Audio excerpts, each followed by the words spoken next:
वंदे मातरम, जय हिंद। आप सभी का बहुत बहुत स्वागत है कंपटीशन गुरु यूट्यूब चैनल पर। प्यारे साथियों, आज की वीडियो में हम लोग संविधान के भाग 1 के बारे में पढ़ेंगे, जिसमें हम लोग पढ़ेंगे संघ एवं राज्य क्षेत्र।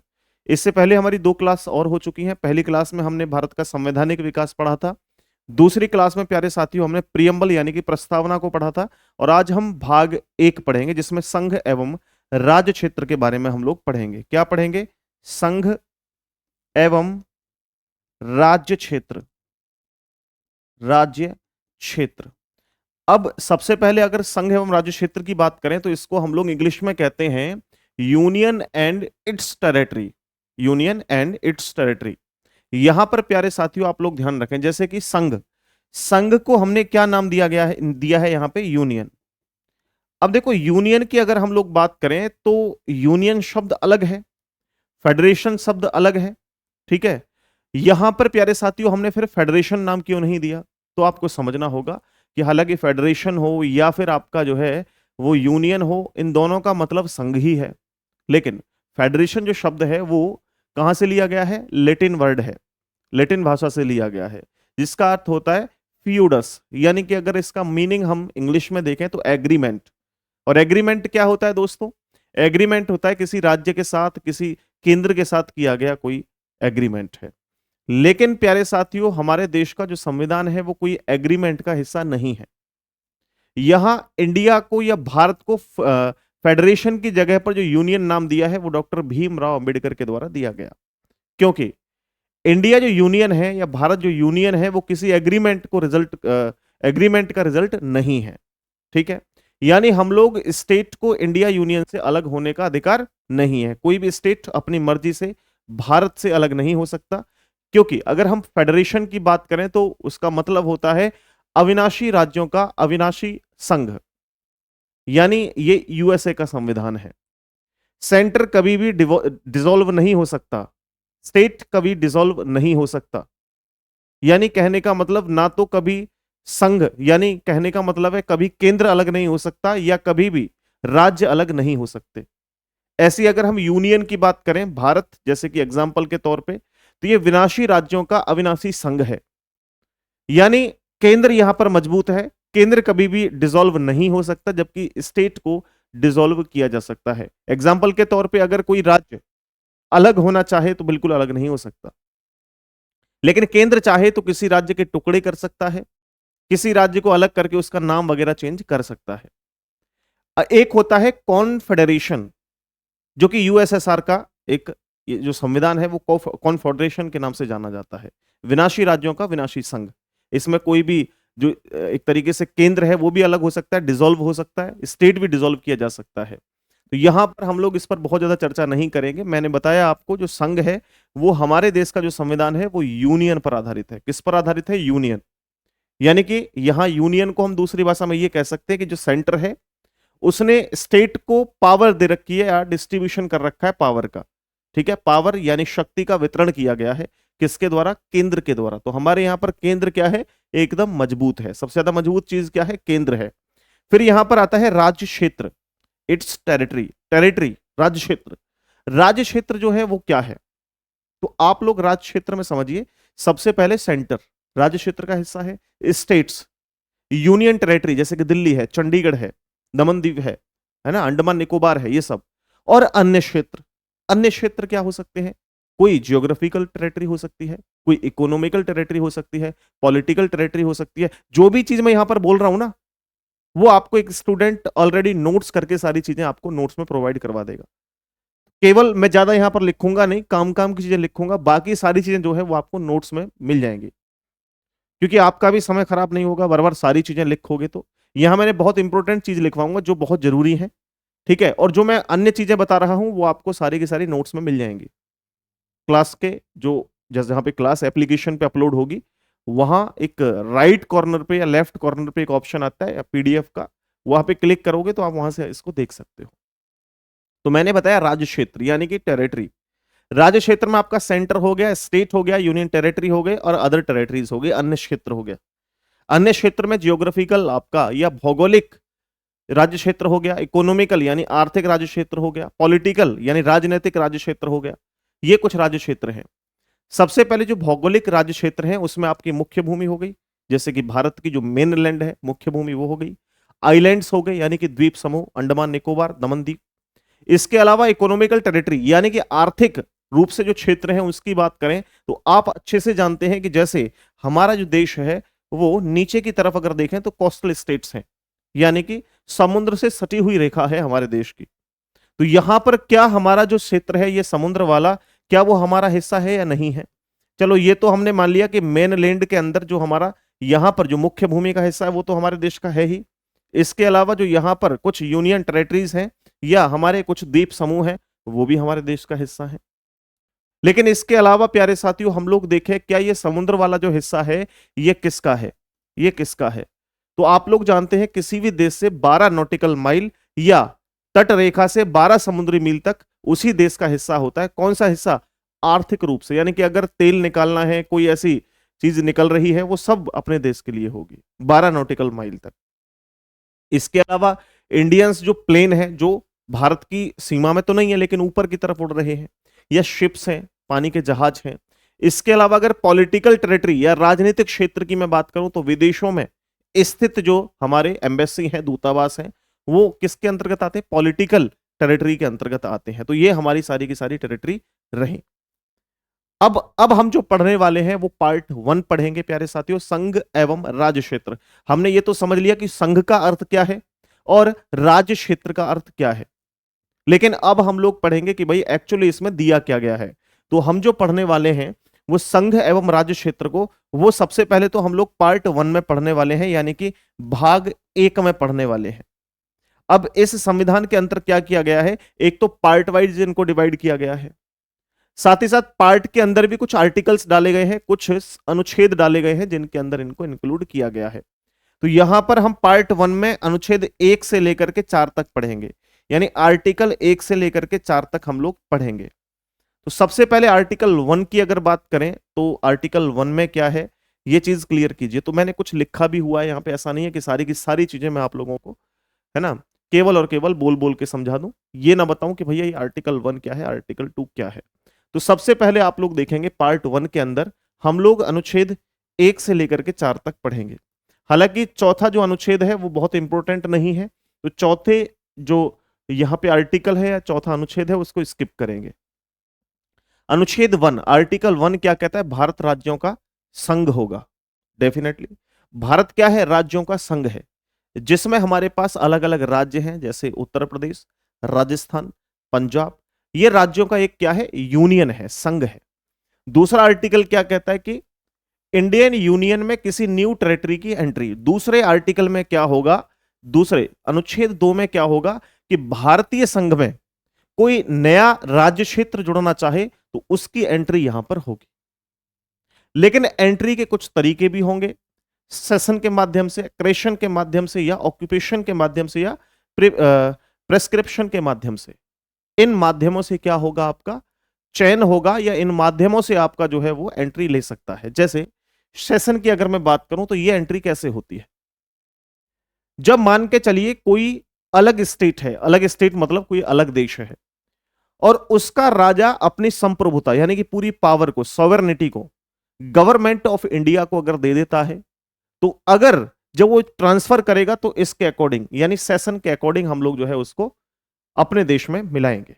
एग्जाम्पल के तौर पे दोस्तों, जितने भी प्रिंसली स्टेट थे, या हम लोग कह सकते हैं सिक्किम था, वो कैसे मिला? तो वहां का राजा जो है वो भारत के साथ मिलने के लिए तैयार हो गया। तो इस स्थिति में वो मिलेगा कैसे? सेशन के माध्यम से। बात क्लियर हुई? इसके बाद दूसरा जो है वो है क्रेशन, एक्रेशन। एक्रेशन क्या होता है?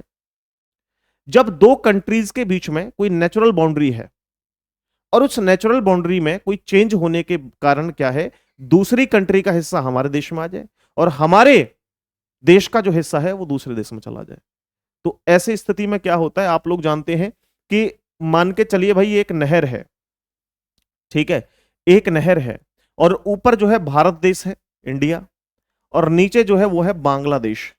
ठीक है, नीचे क्या है? बांग्लादेश। अब ऐसी स्थिति में क्या होता है कि जब जो नदियां होती है ना, वो बहुत लंबे समय में कोई 1-2 साल 4 साल में नहीं, जब लंबे समय में क्या होता है, जैसे ये नॉर्थ वाला हिस्सा है, ये साउथ वाला हिस्सा है, तो ये नदियां कुछ अपने स्थिति को चेंज कर लेती हैं।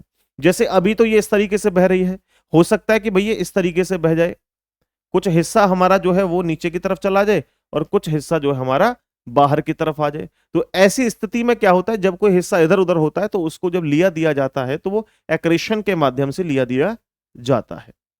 क्लियर है? फिर इसके बाद तीसरा है ऑक्यूपेशन। क्या है ऑक्यूपेशन? ऑक्यूपेशन क्या होता है, जब इंडिया किसी या भारत किसी ऐसे क्षेत्र को या ऐसे रीजन को अपनी संप्रभुता, ऐसे क्षेत्र में अपनी संप्रभुता जो है वो जाहिर करे या स्थापित करे जहां किसी और देश का पहले से क्या है, संप्रभुता नहीं है, या किसी और देश की वहां पर एक तरीके से सॉवरेनिटी नहीं है।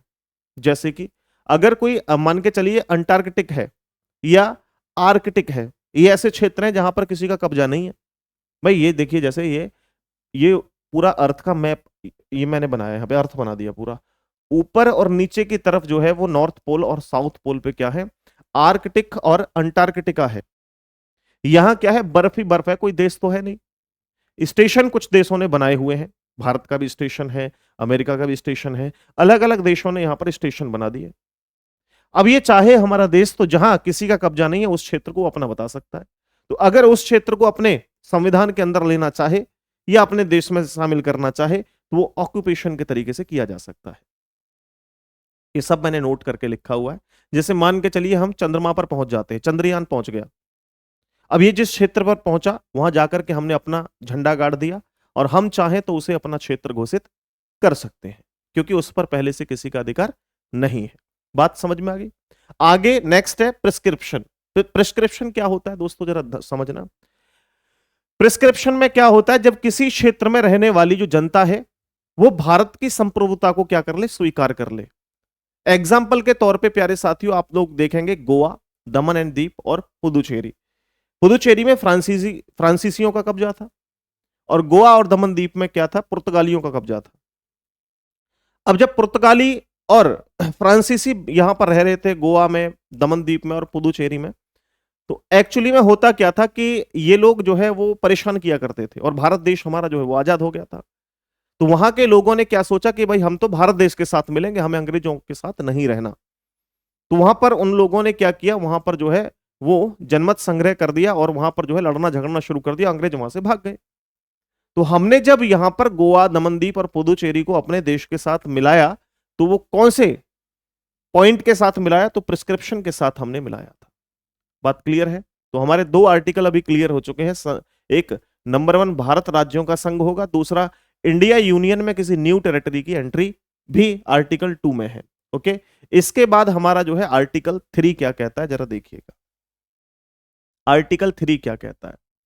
आर्टिकल 3 क्या कहता है यहां पे समझना। आर्टिकल 3, संसद किसी राज्य के नाम, सीमा या क्षेत्रफल में परिवर्तन कर सकती है, नए राज्यों का निर्माण या समाप्ति भी कर सकती है। कौन? संसद। यहां पर किसी राज्य की इतनी औकात नहीं है कि वो चाहे तो अपने किसी क्षेत्र को बढ़ा ले या अपने क्षेत्र को घटा ले। ऐसा नहीं है कि आज योगी जी बेशक पावरफुल हैं, वो चाहें कि भैया दिल्ली को अपने में मिला लो, यूपी में नहीं मिला सकते। तो यहां राज्य में इतनी पावर ही नहीं है कि वो किसी क्षेत्र को बना सके या अपने ऊपर जो है वो किसी पर जो है कब्जा कर सके। ऐसा पावर नहीं है। किसके ऊपर है ये पावर सारी की सारी? तो केंद्र के ऊपर है।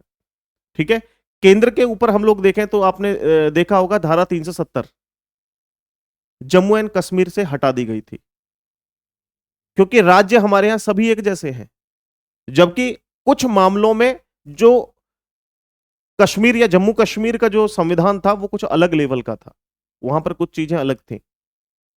क्या क्या चीजें अलग थी इस पर मैं एक बार चर्चा करूंगा। पहले आर्टिकल 3 को मैं समझा दूं, फिर मैं धारा 370 पे आऊंगा, क्योंकि हमारे 3 राज्य ऐसे थे या 3 स्टेट्स ऐसे थे जो आजादी के समय भी हमारे साथ जुड़े हुए नहीं थे, जैसे कि अगर हम बात करें जूनागढ़, हैदराबाद या जम्मू एंड कश्मीर।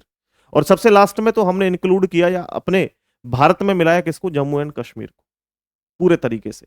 तो अब पहले मैं आप लोगों को थोड़ा समझा देता हूं कि तीसरा जो आर्टिकल है वो क्या है। तीसरा आर्टिकल कहता है संसद किसी भी राज्य के नाम, सीमा, क्षेत्रफल के परिवर्तन कर सकते हैं। जैसे आप उत्तर प्रदेश को देखिए, उत्तर प्रदेश बहुत बड़ा क्षेत्र था, तो वहां से उत्तराखंड बना दिया, तोड़ के 2 हिस्से कर दिए संसद ने। ऐसे ही अगर आप लोग देखिए बिहार, बिहार से झारखंड अलग करके झारखंड अलग राज्य बना दिया। ठीक है, तो यहां पर क्या बहुत सारे टुकड़े किए गए हैं। अब मैं बात करता हूं कि भाई एक क्या, अब ये बताइए मुझे एक चीज कि अगर कोई भी प्रस्ताव लाया जाए या राज्यों के निर्माण या समाप्ति की जाए, कोई नया राज्य बनाया जाए, कोई समाप्ति की जाए, तो इसके कितने मेथड हैं? तो केवल दो मेथड है। पहला प्रस्ताव क्या है? प्रस्ताव सेंट्रल लाए। दूसरा प्रस्ताव क्या है? प्रस्ताव स्टेट लाए। अब आप कहोगे सर आप तो ये कह रहे थे कि केवल केंद्र ही जो है नाम चेंज कर सकता है, या केंद्र ही सीमा क्षेत्रफल को चेंज कर सकता है, यहां पर राज्य चेंज नहीं कर सकता, तो राज्य प्रस्ताव कैसे लेकर के आ सकता है? तो मेरे भाई बिल्कुल राज्य प्रस्ताव लेकर के आ सकता है। किसी चीज को पास करना या फेल करना वो संसद के हाथ में। कैसे? अब सबसे पहले मान के चलिए हम लोग मेथड 1 की बात करें, प्रस्ताव अगर सेंटर लेकर के आए तो क्या होगा? ऐसी स्थिति में सबसे पहले प्रेसिडेंट की जो परमिशन है वो सेंटर को दी जाएगी। भाई प्रेसिडेंट की जो परमिशन है उससे सेंटर की कैबिनेट, जो कैबिनेट है पूरा, जो मंत्रिमंडल है, कैबिनेट है, वो प्रपोजल को रेडी करेगा। ठीक है, उस प्रस्ताव को तैयार करेगा। और फिर क्या होगा? प्रेसिडेंट के द्वारा उस प्रपोजल को विधानमंडल, यानी जो कोई राज्य है उसकी विधानमंडल में भेजा जाएगा। ठीक है, अब विधानमंडल में चला गया। सबसे पहले सेंटर, मैं क्या बता रहा हूं, सबसे पहले प्रेसिडेंट ने क्या किया? उसको कैबिनेट में भेजा। कैबिनेट ने मिलकर के क्या किया भैया? विधानमंडल में भेजा। अब विधानमंडल चाहे तो उसको पास कर सकती है, विधानमंडल चाहे तो उसे फेल कर सकती है। दोनों ही स्थिति में, चाहे वो विधानमंडल पास कर दे, चाहे विधानमंडल फेल कर दे, दोनों ही स्थिति में फिर से दोबारा से ये पूरा का पूरा जो आपका प्रस्ताव है कहां आएगा? संसद के पास। दोबारा से संसद के पास आया। अब संसद क्या करेगा दोस्तों? संसद सिंपल मेजोरिटी से इसे पास कर सकता है या फेल कर सकता है। अब देखिए, अगर यहां विधानमंडल में इसको पास कर दिया तब भी ये संसद के पास आएगा, तब भी संसद क्या करेगा? इसको सिंपल मेजोरिटी से पास करेगा या फेल भी कर सकता है। अगर किसी वजह से ये विधानमंडल ने फेल कर दिया तब भी संसद के पास आएगा। सिंपल मेजोरिटी से ये पास भी कर सकता है सेंटर जो है, फेल भी कर सकता है। तो कहने का मतलब क्या है? ये दोनों की दोनों चीजें, विधानमंडल में कुछ पावर नहीं है, चाहे वो फेल कर दे चाहे वो पास कर दे। संसद चाहे तो इसके विपरीत जा सकता है, कोई इश्यू नहीं है। मेथड 2 क्या है?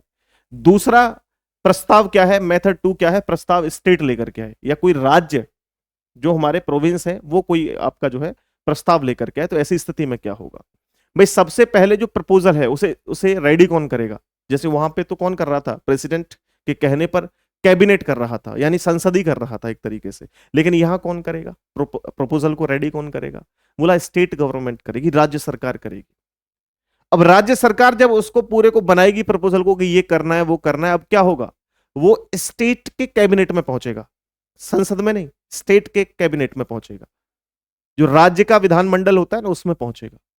वहां से प्रपोजल राज्य विधानमंडल में पहुंचेगा। उसके बाद हो सकता है कि राज्य जो विधानमंडल है वो उस प्रपोजल को पास कर दे, हो सकता है वो इस प्रपोजल को फेल कर दे। अब किसी भी स्थिति में चाहे तो वो पास करे या वो प्रस्ताव को फेल करे, पास करे या फेल करे, कहां पहुंचेगा? संसद में पहुंचेगा।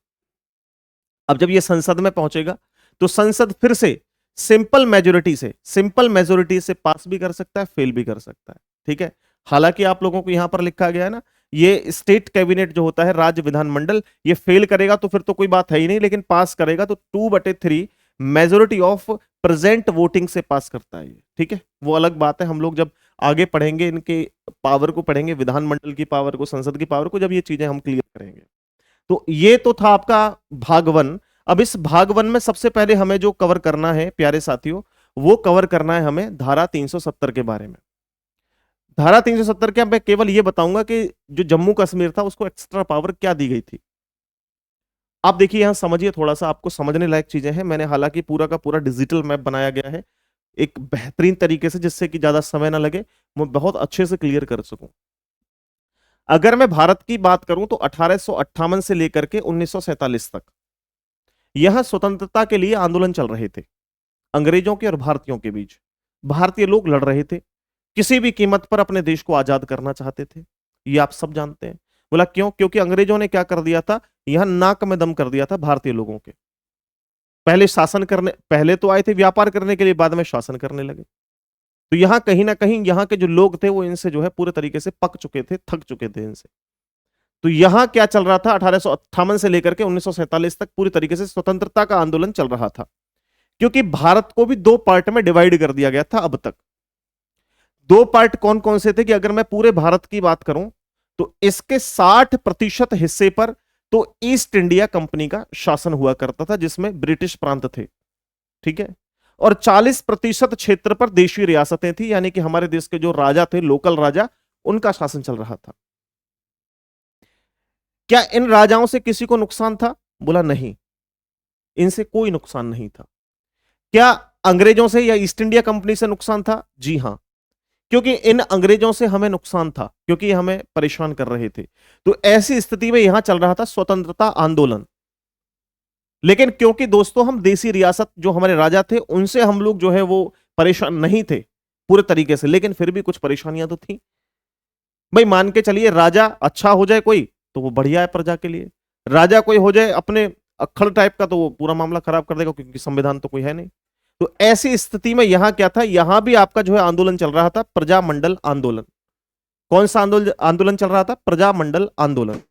अब जब ये प्रजामंडल आंदोलन चल रहा था, तो इस स्थिति में क्या होता है, इन दोनों के बीच में होती है संधि। क्या संधि होती है? यहां ब्रिटिश प्रांत यानी ईस्ट इंडिया कंपनी के और देशी रियासतों के बीच में होती है संधि, ठीक है। क्या संधि होती है? संधि होती है ब्रिटिश पैरामोशी के नाम से, पैरामोसी यानी कि ब्रिटिश परमाधिकार। ऐसी स्थिति में क्या था, देखो यहां पावर जो थी ना, वो सबसे ज्यादा किसकी थी? अंग्रेजों की। यहां पर देशी राजाओं की कोई पावर नहीं थी, देशी रियासतों की।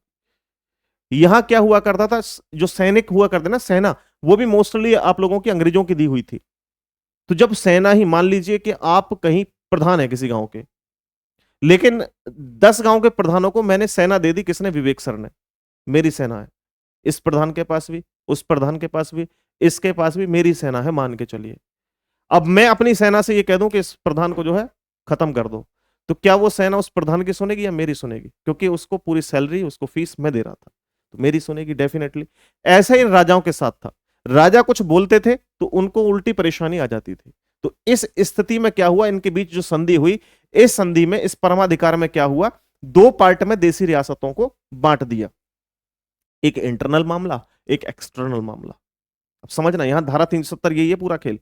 क्या था? एक आंतरिक मामला यानी कि इंटरनल मैटर, और एक बाहरी मामला यानी कि एक्सटर्नल, आपका जो प्रोग्राम है पूरा। तो यहां पर क्या किया, आंतरिक मामलों को तो स्वतंत्र कर दिया, यानी कि आपके राज्य के अंदर कोई भी सिस्टम चल रहा है, आप चलाओ, कुछ भी करो, जो मर्जी करो। आप चाहते हो कि हम जो है ये काम करना चाहते हैं, कर लो। आपका मन कर रहा है ये काम कर लो, कर लो, अपने अंदर अंदर, केवल अपने घर घर में। लेकिन जब घर से बाहर निकलोगे तो क्या करना होगा आपको? फॉरेन जो डिपार्टमेंट होगा, विदेशी मामले, यानी घर से बाहर निकलोगे तो हमसे परमिशन लेके जाओगे, विदेश जाओगे तो हमसे परमिशन लेके जाओगे, बिना परमिशन के नहीं जाओगे। कोई भी काम, विदेश के साथ व्यापार करोगे, विदेश के साथ जुड़े रहोगे, तो हमसे परमिशन लेकर के जुड़ोगे, बिना परमिशन के नहीं जाओगे। दूसरा, डिफेंस, भाई साहब सेना हम देंगे आपको, आप ये मत सोचना कि सेना अपनी ले लोगे, आप तो कल को हमारे ऊपर अटैक भी कर सकते हो, इसलिए सेना भी हम देंगे। देख रहे हो फिर क्या आजादी है, सेना भी आपकी, और फॉरेनर जितने भी फॉरेन यानी विदेशी मामले हैं वो भी आपके। उसके बाद आपका जो है कम्युनिकेशन, यानी भाई साहब जितना भी संचार विधियां होंगे वो सब किसके हाथ में होंगे? तो ब्रिटिश क्राउन के अंडर होंगे। क्योंकि यहां पे ईस्ट इंडिया कंपनी जो थी उसको कौन देखभाल कर रहा था? ब्रिटिश क्राउन देखभाल कर रहा था। तो यही मामला ये हुआ देशी रियासतों के साथ। किसके साथ हुआ? देशी रियासतों के साथ। बोला ये एक्चुअली सर क्या समझाना चाह रहे हो कि भाई यहां पर दोस्तों अभी तक मैं अगर देशी रियासतों की बात करूं, टोटल कितनी देशी रियासतें थी? 552 देशी रियासतें थी, 552। कितनी देशी रियासतें थी? 552 देशी रियासतें थी। 1947 में हमारा देश आजाद होता है। जब आजाद होता है तो लगभग इनमें से 3 जो है वो देशी रियासतें हमारे साथ नहीं मिलती हैं। बाकी जो देशी रियासतें थी वो भारत देश के साथ मिल जाती है कि हमें भैया वो अंग्रेजों के साथ नहीं रहना, हमें तो आना है अपना किसके साथ? भारत देश के साथ। हालांकि हालांकि अंग्रेजों के साथ नहीं था वो मिलाप, अब क्योंकि अंग्रेज तो देश को छोड़ करके जा रहे थे। वो ये कह रहे थे कि इन 552 देशों में, ये देश थे सभी, ये कोई एक एक देश नहीं था, ये सब अलग अलग देश थे। अब मान के चलिए हमारे देश के कुछ ऐसे भी लोग रहे हैं जैसे सरदार पटेल। सरदार पटेल की ही देन है कि ये जो देश है वो पूरा एक है, ये पूरा भारत जो है वो एक है। अगर ऐसा नहीं होता तो ये जो है ना 552 प्रिंसली स्टेट्स, ये सब अलग अलग देश होते। ऐसा भी हो सकता था कि आप दिल्ली से निकल के आओ, तो जैसे ही आप लोग बुलंदशहर में घुसो तो हो सकता है बुलंदशहर के लिए वीजा लेना पड़ जाए आपको, हो सकता है अलग से एंट्री बंद हो जाए आपकी यहाँ पे। फिर बुलंदशहर से निकल के अलीगढ़ आते तो हो सकता है कि एक दूसरा देश हो जाता। यानी कहने का मतलब, अगर आप लोग दिल्ली से लेकर के बिहार तक जाते तो पता लगता कि हम तो 30-40 देशों को पार करके यहां पर आए हैं। ऐसा भी पॉसिबल हो सकता था, लेकिन यहां ऐसा हुआ नहीं। यहां पर क्या हुआ, 3 देशी रियासतें हमारे साथ नहीं मिली, लेकिन 549 देशी रियासतें भारत देश के साथ मिल चुकी थी कि हम तो आजाद नहीं होना चाहते, क्योंकि आप अगर हमें आजाद कर देंगे तो हमारे पास फोर्स नहीं है, बहुत छोटे छोटे स्टेट्स हैं, कोई भी देश आएगा हमारे ऊपर अटैक करेगा और कोई भी शासन कर लेगा। तो सभी लोगों को समझाया गया, हम मान गए। लेकिन यहां पर प्यारे साथियों हुआ क्या था एक्चुअली, कि 3 जून 1947 में एक विलय पत्र यानी इंस्ट्रूमेंट ऑफ असेसन या एक्सेशन, ये एक साइन करना था। बोला ये क्या था, विलय पत्र सिस्टम क्या था? बोला ये था 3 जून 1947 को तैयार किया गया था और कहा गया था कि जो भी राज्य, जो प्रिंसली स्टेट्स हैं, जो भी वो 15 अगस्त 1947 तक भारत के साथ जुड़ना चाहते हैं तो जुड़ सकते हैं, कोई आपको कुछ नहीं करना है। लेकिन अगर कुछ राज्य ऐसे हैं, कुछ प्रिंसली स्टेट ऐसे हैं जो भारत के साथ 15 अगस्त 1947 के बाद जुड़ना चाहते हैं, तो अब होगा जनमत संग्रह। अब क्या होगा, जनमत संग्रह होगा, उसके बिना आप लोग जुड़ नहीं पाओगे। तो यहां पर प्यारे साथियों होता क्या है कि 15 अगस्त 1947 से पहले 549 देशी रियासतें भारत के साथ मिल जाते हैं, लेकिन इनमें से 3 राज्य या 3 देश कह सकते हैं उस समय के, या आप लोग कह सकते हैं 3 प्रिंसली स्टेट्स। कौन कौन से? एक जूनागढ़ हैदराबाद, जूनागढ़ हैदराबाद। तो यहां पर देखो 15 अगस्त 1947 से पहले विलय पत्र पर जो साइन हो गए थे वो 549 देशों के हो गए थे। कितने देशों के? 549 देशों के। लेकिन 15 अगस्त 1947 के बाद जनमत संग्रह होगा। प्यारे साथियों इसमें 3 देश होंगे। कौन कौन से? एक जूनागढ़, जूनागढ़, दूसरा आपका हैदराबाद, और एक जम्मू एंड कश्मीर, जम्मू एंड कश्मीर। देखिए ये अलग बात है कि यहां पर अगर जूनागढ़ की बात करें तो जूनागढ़ में हुआ क्या था एक्चुअली, यहां अभी ये रिसेंट में जो है, अभी अगर हम बात करें प्रेजेंट में, तो ये किसका हिस्सा है? गुजरात का हिस्सा है जूनागढ़। ठीक है। हुआ क्या यहां पे, यहां का जो राजा था वो भाग गया, पाकिस्तान की तरफ निकल लिया। वहां केवल जनता रहेगी और जनता ने जनमत संग्रह कर दिया और भारत के साथ मिलने के लिए तैयार हो गए। तो ये भारत के साथ मिल गया जूनागढ़। फिर हैदराबाद, हैदराबाद का जो नवाब था वो भारत के साथ मिलने को तैयार नहीं था, वो कह रहा था हम तो अपना अलग देश बनाएंगे। भैया रात को जो है वो सरदार पटेल साहब पहुंचे अपनी आर्मी को लेकर के और इसको धर दबोचा और अपने अधीन कर लिया इसको। और वहां की जनता चाहती थी भारत के साथ मिलना, तो वहां भी जनमत संग्रह के साथ मिल चुके थे। लेकिन एक जम्मू एंड कश्मीर के राजा थे जिनका नाम था हरि सिंह। वो कह रहे थे क्या, भैया हमें नहीं मिलना, हमें तो अलग रहना है, हमें तो अलग रहना है। बाद में क्या हुआ, जब ये अलग हो गए तो उसी वर्ष 1947 में कुछ पाकिस्तानी फिर से अटैक कर देते हैं जम्मू एंड कश्मीर पे और पीओके के कुछ हिस्से को, यानी जम्मू कश्मीर के कुछ हिस्से को जो है कब्जा कर लेते हैं, जिसको पीओके नाम दिया गया था। तो हरि सिंह के जो चेले चपाटे थे वो भागे भागे भारत में आते हैं सरदार पटेल साहब के पास, पंडित जवाहरलाल नेहरू के पास, और आकर के अपनी परेशानी बताते हैं और कहते हैं कि जी हम तो आपके साथ जुड़ने के लिए डेफिनेटली तैयार हैं। लेकिन क्योंकि यहां पर आप देख सकते हैं 15 अगस्त 1947 के बाद अगर कोई आएगा तो उसको जनमत संग्रह करना होगा। क्या करना होगा? जनमत संग्रह, यानी कि वहां की जनता जो चाहेगी वो काम करना होगा उसको। अब यहां जनता तो चाहेगी नहीं, क्योंकि उस समय वहां पर ज्यादातर लोग जो थे वो मुस्लिम लोग थे, और मुस्लिम लोग तो चाहते थे पाकिस्तान के साथ जाना या अपना अलग रहना, वो क्यों आएंगे? तो ऐसी स्थिति में इनको अपना तो लिया, लेकिन धारा 370 के तहत कुछ मामले ऐसे रख दिए गए जो अंग्रेजों ने रखे थे, ब्रिटिश शासन में थे। कौन कौन से? जैसे इंटरनल जो मैटर होगा, इंटरनल या आंतरिक जो मामला होगा वो तो आपका ही है जम्मू कश्मीर, लेकिन अगर प्यारे साथियों या मेरे भाई अगर आप हमारे साथ जुड़ना चाहते हैं तो एक्सटर्नल जो मैटर होगा वो हमारे भारत का होगा, जैसे कि foreign department, defence department, communication department, ये सब दिए गए थे इसको अलग से स्पेशली। लेकिन उसके बाद में जो है अब देश को, इस राज्य को, स्टेट को जो है वो पूरे तरीके से भारत में मिला लिया है।